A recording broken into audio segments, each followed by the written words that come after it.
సియోనులో యెహోవా మహోన్నతుడు, జనములన్నిటిపైన ఆయన హెచ్చి ఉన్నాడు కదా. మహోన్నతుడు అంటే మహా ఉన్నతమైన వాడు, అన్నిటికంటే కూడా ఉన్నతమైన వాడని దేవుని వాక్యం ఇక్కడ సెలవిస్తుంది.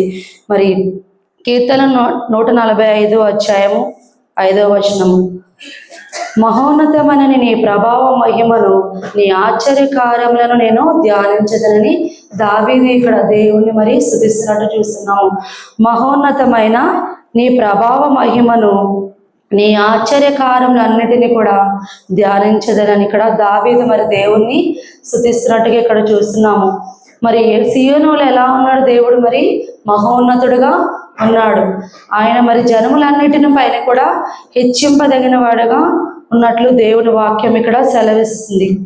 మరి ఇక్కడ చూసినట్లయితే సర్వశక్తుని నీడను విశ్రమించేవాడు. సర్వశక్తుడు అంటే ఆయన అధిక శక్తి గల దేవుడు. నేను సర్వశక్తి గల దేవుడను, నాకు అసాధ్యమైనది కలదా అని దేవుడి వాక్యం మనతో మాట్లాడుతుంది. మరి కీర్తన 147వ అధ్యాయము 5వ వచనం చూసుకున్నట్లయితే, మన ప్రభువు గొప్పవాడును, అధిక శక్తి గలవాడును, ఆయన జ్ఞానమునకు మితి లేదు. మన ప్రభు ఎలా ఉన్నాడండి? గొప్పవాడు, మరి ఆయన అధిక శక్తి గల దేవుడు కదా. ఆయన జ్ఞానమునకు మితి లేదు. ఆయన జ్ఞానం ఎలాంటిదంటే శూన్యంలో వేలాడుతున్న ఈ భూమి పైన అన్నిటిని కూడా సృష్టించిన దేవుడు కాబట్టి ఆయన జ్ఞానమునకు మితి లేదని దేవుని వాక్యం ఇక్కడ సెలవిస్తుంది. మరి చూసుకున్నట్లయితే ఆయన నీడను విశ్రమించువాడు. ఎప్పుడైతే మనము దేవుని చాటున అనగా అర్థం ఏంటి? మనము ప్రతి విషయంలో కూడా దేవుని ముందుగా పెట్టి, మనం అన్ని విషయాలు కూడా దేవుణ్ణి ఏం చేయాలి? మన ముందుగా పెట్టాలి. ఎందుకంటే ఆయన చాటున నివసించడం అంటే ఏంటి? ప్రతిరోజు వాక్యం ధ్యానించడము, ప్రతిరోజు ప్రార్థించడము. అలా ఉన్న వారమైతేనే మరి ఆయన చాటున ఉన్న వ్యక్తులుగా మనము ఉన్నట్లు దేవుడి వాక్యం ఇక్కడ సెలవిస్తుంది. ప్రతి విషయంలో కూడా దేవుడిని మనం ముందుగా పెట్టి మనము ఆయన చాటున నివసించే వారముగా ఆయన విశ్రాంతిని మనకు ఆయన విశ్రాంతి కలుగుతుంది. మరి ఆయనే నాకు ఆశ్రయము, నా కోట, నేను నమ్ముకున్న దేవుడని నేను యెహోవాను గురించి చెప్పుచున్నాను. మరి ఇక్కడ ఆయన కూడా అని అక్కడ రాలేదు, కానీ ఆయనే మనకి ఆశ్రయము కదా.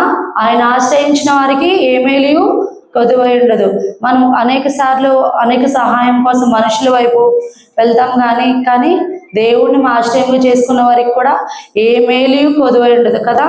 మనుషుల్ని ఆశ్రయించకంటే, రాజులను ఆశ్రయించకంటే యెహోవాను ఆశ్రయించే మేలు అని దేవుని వాక్యం ఇక్కడ సెలవిస్తుంది. మరి ఇక్కడ చూసుకున్నట్లయితే కీర్తనలు 62వ అధ్యాయము 2వ వచనం చూడండి. ఆయనే నా ఆశ్రయదుర్గము, ఆయనే నా రక్షణకర్త, ఎత్తైన నా కోట ఆయనే, నేను అంతగా కదిలింపబడను. చాలు. ఇక్కడ ఆయనే నా ఆశ్రయదుర్గము, ఆయనే నా రక్షణకర్త దేవుని వాక్యము సెలవిస్తుంది. మన రక్షణకర్త ఎవరండి? యెహోవా కదా. ఆయన ఆశ్రయించే వారికి ఏ మేలు కొదువై ఉండదు కదా. మరి దేవుని ఆశ్రయించినట్లయితే మన జీవితంలో అనేక కార్యాలు జరుగుతాయని దేవుని వాక్యం మనకి ఇక్కడ సెలవిస్తుంది. మరి ఇక్కడ చూసుకున్నట్లయితే నహూము రాసిన అధ్యాయము 1వ అధ్యాయం 7వ వచనము, యెహోవా ఉత్తముడు, శ్రమ దినమందు ఆయన ఆశ్రయదుర్గము, తనందు నమ్మికించు వారిని ఆయన ఎరుగును కదా. తనందు నమ్మికించిన ఆయన ఎరుగును. మరి ఆయన యెహోవా ఉత్తముడు. శ్రమదిన మంది ఎప్పుడైతే ఆయన ఆశ్రయిస్తామో ఆయన మన ఎరిగి ఉంటాడంట. కానీ మనము భూమిపై మరి లోకముల పైన ఆధారపడకుండా దేవుని పైన ఆధారపడితే మరి ఆయన మనల్ని ఎరిగిన వారుగా ఉంటాడని దేవుని వాక్యం ఇక్కడ సెలవిస్తుంది.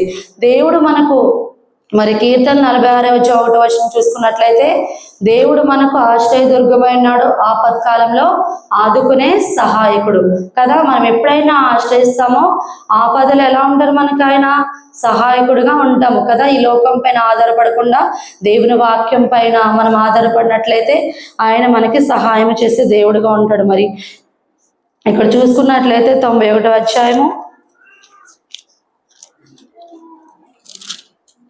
3వ వచనం చూసుకుందాం. వేటకాని ఊరిలో నుండి ఆయన నిన్ను విడిపించును, నాశనకరమైన తెగులు రాకుండా నిన్ను రక్షించును. మరి వేటకాని ఊరిలోనే అంటే మరి ఈ లోకంలో వేటగాడు ఎవరు? సాతాను కదా. మరి వేటగాని ఉరిలో నుండి అంటే ఇప్పుడు మనం ఎగ్జాంపుల్ చూసుకున్నట్లయితే ఇప్పుడు పక్షులను పట్టడానికి వేటగాడు వచ్చినప్పుడు అనేక ఉరులు అక్కడ పెడతాడనమాట. ఆ ఉరులు ఏమైతుంది, ఆ ఉరుల కింద గింజలు వేసినప్పుడు ఆ పక్షి వచ్చి మరి ఆ గింజలు తినడానికి వచ్చినప్పుడు ఆ వలలో అది చిక్కుబడుతుంది కదా. అలాగే ఈ లోకంలో మరి మనకి వేటగాడు అంటే సాతాను కదా. ఎవరైతే ఏ పాపంలో పడతారో దానికి ఈజీగా తెలుసు కాబట్టి అక్కడక్కడ ఉచ్చులు పెట్టి మరి ఆ పాపంలో పడేయాలని మనకి ఎరవేసినట్లు దేవుడు వాక్యం మనకి ఇక్కడ సెలవిస్తుంది. వేటగాని ఊర్లో నా నిన్ను విడిపించును, నాశనకరమైన తెగులు రాకుండా రక్షించును. కీర్తన 124వ అధ్యాయము 7వ వచనము. పక్షి తప్పించుకున్నట్లు మన ప్రాణము వేటగాండ్ర ఉరి నుండి తప్పించుకొని ఉన్నది. ఉరి తెంపబడను, మనము తప్పించుకొని ఉన్నాము కదా. ఇలా పక్షి తప్పించుకున్నట్లండి. ఇక్కడ మరి వేటగాడు అంటే సాతాను, ఇక్కడ పక్షుల్లో ఎవరున్నాము, మనమే కదా. వేటగాడు ఎప్పుడు ఎవరిని మరి ఎలా అపవాది సింహం గర్జించు సింహం వల్ల ఎవరిని మృంగుదమా అన్నట్లు ఇక్కడ పక్షి కూడా ఎలా అయితే పక్షి తప్పించుకున్నట్లు ఎప్పుడైతే మనం దేవుని వాక్యం పట్ల విధేయత కలిగి ఉంటామో, ఆయన ఆశ్రయిస్తామో, మరి వేటగాడు ఎన్ని ఊర్లు పడినప్పటికీ కూడా ఎలా పక్షి ఇక్కడ తప్పించుకున్నట్లు మరి ఒకసారి చదువుకుందాం. పక్షి తప్పించుకున్నట్లు మన ప్రాణము వేటగాని ఉరి నుండి తప్పించుకుని అది ఉరి తెంపబడను, మనము తప్పించుకుని అని ఎప్పుడు మనం తప్పించుకుంటామో ఎలాంటి సాతాను ఊరి నుండి ఎప్పుడైతే వాక్యం పట్ల విధేయత కలిగి ఉంటామో, ఎప్పుడు వాక్యాన్ని ధ్యానిస్తూ ప్రార్థిస్తూ ఉంటామో అప్పుడు ప్రతి వేటగాని ఉచ్చి నుండి కూడా మనము తప్పించుకునే వారిగా మనము ఉంటామన్నమాట. మరి ఇక్కడ చూసుకున్నట్లయితే కీర్తనలు 140వ అధ్యాయం 5వ వచనం. గర్విష్ఠులు నా కొరకు ఉరిమి త్రాళ్లను చాటుగా ఒడ్డి ఉన్నారు, వారి త్రోవ పక్కను బలపరిచి ఉన్నారు, నన్ను పట్టుకొనుటకై ఉచ్చు నొగ్గి ఉన్నారు. మరి ఇక్కడ గర్విష్ఠులు అంటే గర్వం ఉందంటే మనలో ఎవరున్నట్లు, సాతాను కదా. మన గర్విష్ఠులు అంటే మనుషులు కాదు, కానీ ప్రతి గర్వాన్ని, అసూయని, ద్వేషాన్ని అన్నిటినీ కూడా కలుగచేసేది ఎవరు, సాతాను కదా. గర్విష్ఠులు నా కొరకు ఉరిని త్రాళ్లను చాటుగా ఒడ్డి ఉన్నారు. మనకు తెలియకుండానే మనకు ఆపద కలిగించాలని చాలా మంది మన జీవితంలో ఉంటారు, కానీ మనకు తెలియదు ఆ విషయం. కానీ ఆ సాతాను ఏం చేస్తే వారు మన హృదయంలో చేరి వీళ్ళకి ఎలాగైనా అపాయం చేయాలి, ఆపద కలిగించాలన్నప్పుడు మరి దేవుణ్ణి ఆశ్రయించినప్పుడు పక్షి ఏ విధంగా ఊరి నుండి తప్పించుకుంటుందో మరి ఆ వేటగా నుంచి కూడా దేవుడు మనల్ని తప్పిస్తాడని దేవుడి వాక్యం మనకి సెలవిస్తుంది అన్నమాట. వేటగాని ఊరిలో నుండి ఆయన్ని విడిపించును, నాశనకరమైన తెగులు రాకుండా ఆయన వాక్యము మనల్ని కాపాడుతుందని దేవుడి వాక్యము ఇక్కడ సెలవిస్తుంది. మరి 4వ వచనం చూసుకున్నట్లయితే ఆయన తన రెక్కలతో నిన్ను కప్పును, ఆయన రెక్కల కింద నీకు ఆశ్రయము కలుగును కదా. ఆయన రెక్కలు ఎలా ఉంటాయండి, మనకి ఆశ్రయం కలుగుతుంది అంట. కోడి తన పిల్లల్ని ఏ విధంగా అయితే తన రెక్కల కింద దాచుకుంటున్నది, మన యేసయ్య కూడా మనల్ని ఆయన రెక్కల కింద భద్రపరచాలని దినమంతయు ఆయన చేతులు చాపి ఉన్నాడు, కానీ మనకి తెలియదు. కానీ దినమంతా ఆయన చేతులు రెక్కల వలె చాపి ఉన్నాడు. కానీ మరి కోడి ఏ విధంగా తన పిల్లల్ని రక్షించుకుంటుందో ఆ విధంగా ఆయన రెక్కలతో మనల్ని కాపాడాలని మరి దేవుడు వాక్యము సెలవిస్తుంది. కీర్తన 36వ అధ్యాయము 7వ వచనం. దేవా నీ కృప ఎంతో అమూల్యమైనది, నరులు నీ రెక్కల నీడను ఆశ్రయించుకొనుచున్నారు. ఇక్కడ చూసినట్లయితే ఆయన కృప ఎంతో అమూల్యమైనది కదా. ఆయన ఆశ్రయించిన వారి ఆయన కృప ఎంతో అధికమైనది దేవుడి వాక్యం మనకి సెలవిస్తుంది. నరులు నీ రెక్కల నీడను ఆశ్రయించినారు. మనకి ఆశ్రయం ఏదండి, ఆయన రెక్కల నీడ అని దేవుని వాక్యం ఇక్కడ సెలవిస్తుంది. మరి మలాకి 3వ అధ్యాయము 2వ వచనం.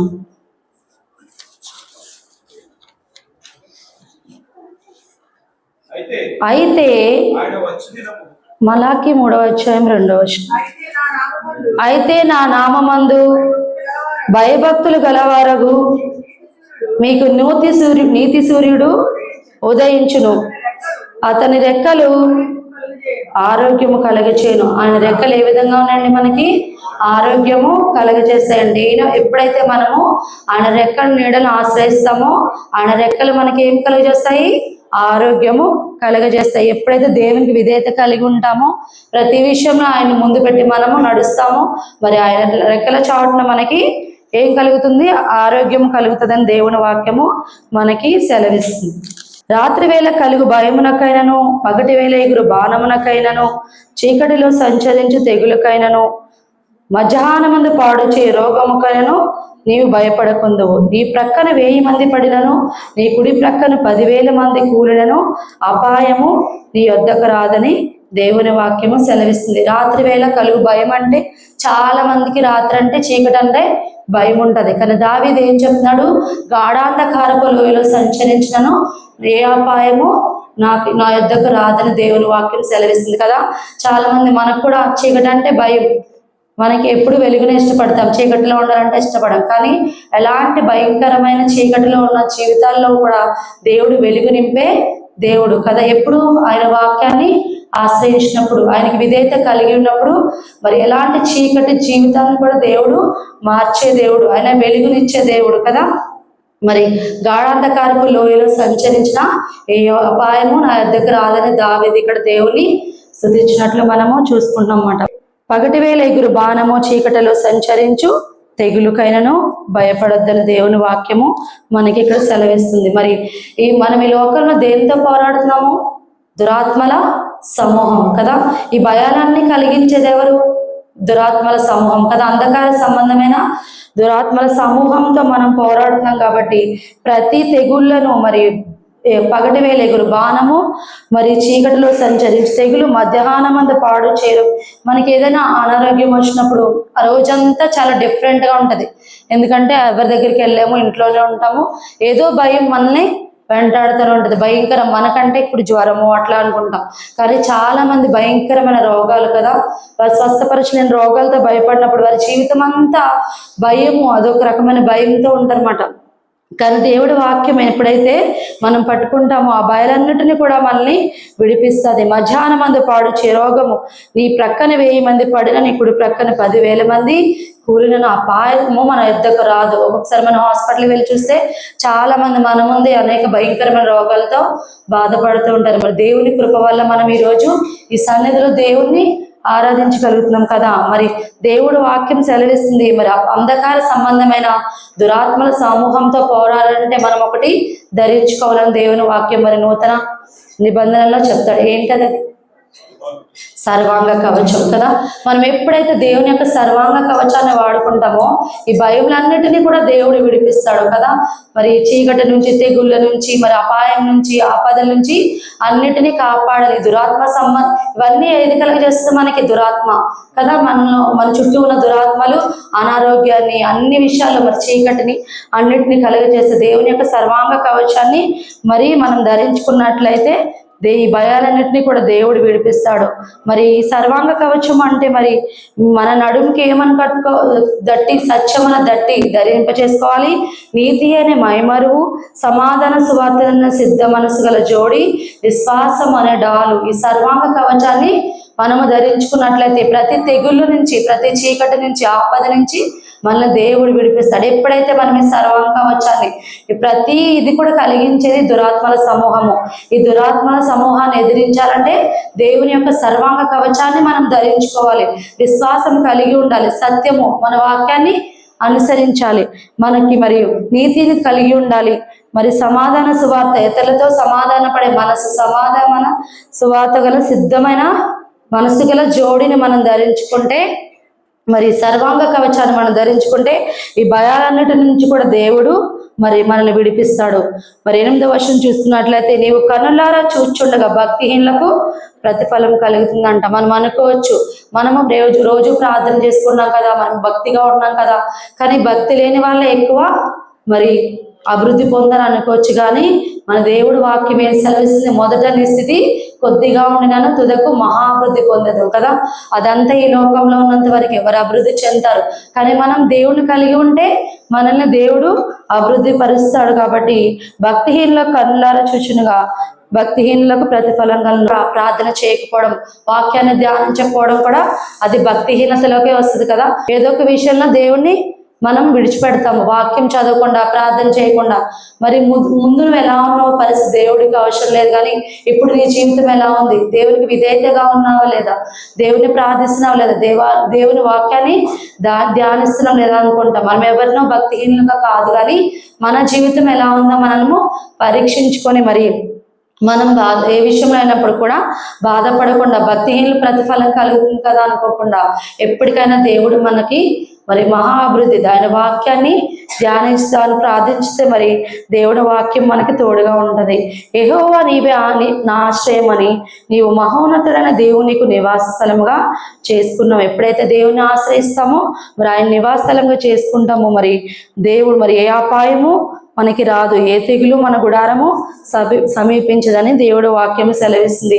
నీ మార్గములో నిన్ను కాపాడుటకై నిన్ను గూర్చి తన దూతలకు ఆజ్ఞాపిస్తారంట. మరి దేవుని వాక్యం ఇక్కడ సెలవిస్తుంది. మరి మన మార్గాల్లో దేవుని ఎవరికి ఆజ్ఞాపిస్తారంట?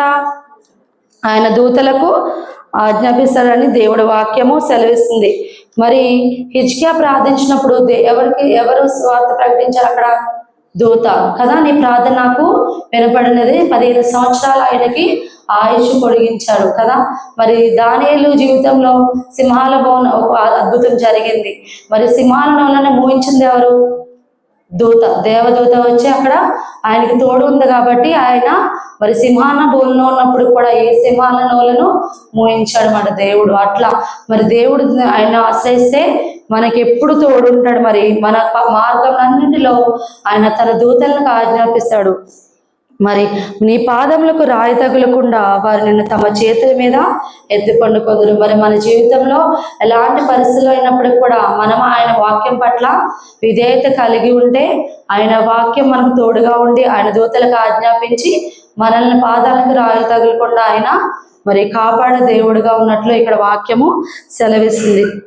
మరి ఇంకా అనేకమైన మరి బైబిల్లో చూసుకున్నట్లయితే అనేక విషయాల్లో దేవదూత మరి పేతురు సంఖ్యలను ఎవరు విడిచిపెట్టబడ్డాయి అక్కడ దేవుని దూత ఆయనకి తోడుగా ఉంది కాబట్టి ఆయన తట్టగానే ఆయన లేపి మరి ఆయన సంఖ్యలు వెంటనే అక్కడ ఊడిపోయినట్లు పేతురు సంఖ్యలు మనం చూసుకుంటాం. ఇవన్నిటికి కూడా ఆయన దూతలను ఆయన ఆజ్ఞాపించాడు, అక్కడ అద్భుతాలు జరిగినాయి. మనం కూడా ఎప్పుడైతే దేవుని ఆశ్రయంగా ఉంచుతామో, ప్రతి విషయంలో దేవుని ముందుగా పెట్టి మరి మనం ముందుకు నడుస్తామో ఆయన దూతలు ఎప్పుడు కూడా మనకి కావలుగా ఉంటాయని దేవుడి వాక్యము మనకి సెలవిస్తుంది. ఎప్పుడైనా ఆయనకి విధేయతగా ఉంటామో ఎప్పుడు కూడా ఆయన దూతలు మనకి తోడుగా ఉంటాయి. మరి దేవుణ్ణి సాతాను శోధించినప్పుడు ఒకటి మరి పైనుంచి కిందకు దూకమన్నప్పుడు ఈ వాక్యం ద్వారా దేవుడు మరి సాతాన్ని గద్దించినట్లు చూస్తాము. మరి నీ పాదములకు రాయి తగులకుండా వారిని తమ చేతుల మీద ఎత్తుకుంటూ కొందరని వాక్యాన్ని ఆయన మనకు అక్కడ చెప్పినట్లు చూస్తాము. మరి 14వ వచనం చూసుకున్నట్లయితే అతడు నన్ను ప్రేమించుచున్నాడు కనుక నేను అతన్ని తప్పిస్తాము. మరి దేవుని ప్రేమించడం అంటే ఏంటండి? దేవుని ప్రేమించడం అంటే ఆయన ఆజ్ఞలను గైకొనుటనే వాక్యం సెలవుస్తుంది. ఎప్పుడైతే ఆయన ఆజ్ఞలు మనం పాటిస్తామో మరి ఆయన ప్రేమించేవారుగా ఉంటాము. మరి కీర్తన 69వ అధ్యాయంలో మరి దేవుడు సెలవిస్తాడు, మరి నన్ను మరి ఆయన నామమును ప్రేమించే వారిని మరి అందులో నివసించదని దేవుని వాక్యము సెలవిస్తుంది. మనం ఎప్పుడైతే దేవుని ప్రేమిస్తామో ఆయన మనల్ని ప్రతి విషయంలో కూడా తప్పిస్తాడని దేవుని వాక్యం మనకి సెలవిస్తుంది. అతడు నా నామము ఎరిగినవాడు గనక నేను అతన్ని ఘనపరుస్తాను. మరి ఎవరైతే దేవుని నామాన్ని ప్రేమిస్తారో వారందరూ అందులో నివసించదని దేవుని వాక్యము మనకి సెలవిస్తుంది. ఆయన నామము అన్ని నామముల కన్నా పై నామము, పూజింపదగిన నామము. సూర్యోదయం వరకు మొదలు పెట్టుకొని సూర్యాస్తం వరకు పూజింపదగిన నామము, అన్ని నామముల కన్నా పై నామము. అలాంటి నామం ఎరిగినప్పుడు ఆయన మనల్ని ఘనపరుస్తాడు. దేవుని వాక్యం సెలవిస్తుంది, నన్ను ఘనపరచు వారిని నేను ఘనపరుస్తానని దేవుడి వాక్యం సెలవిస్తుంది. ఆయన నామాన్ని ఎప్పుడైతే మనం స్తుతిస్తామో, ఆ నామాన్ని ఎప్పుడైతే ఆరాధిస్తామో ఆయన మనల్ని ఘనపరుస్తాడు కదా. ఎలాంటి అవమానమైనా ఘనతగా మార్చే దేవుడు మన దేవుడు. హల్లెలూయా కదా. అవమానంలో ఘనతనిచ్చే దేవుడు కదా. మనం ఆయన నామం ఎరిగినప్పుడు ఆయన మనల్ని ఘనపరుస్తాడు. అతడు నాకు మొరపెట్టగా నేను అతని ఉత్తరం ఇచ్చేదును కదా. మనం ఎప్పుడైతే మొరపెడతామో ఆయన మనకి ఉత్తరం ఇచ్చే దేవుడు. నిజముగా మొరపెట్టే వారికి ఆయన సమీపంగా ఉండే దేవుడు. మనం మొర ఎలా ఉండాలంటే మరి దేవుని వాక్యము సెలవిస్తుంది. మన మొర ఎలా ఉండాలి?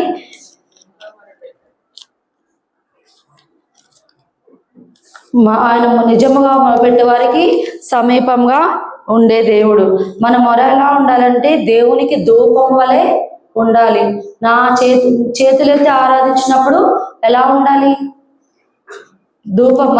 మన ప్రార్థన ఆయనకు ధూపం వాళ్ళండి. చేతులెత్తిన సాయంకాలపు నైవేద్యంలా ఉండాలని దేవుని వాక్యం సెలవిస్తుంది. మన ప్రార్థన ఆయనకు ధూపం వల్లే ఉండాలి.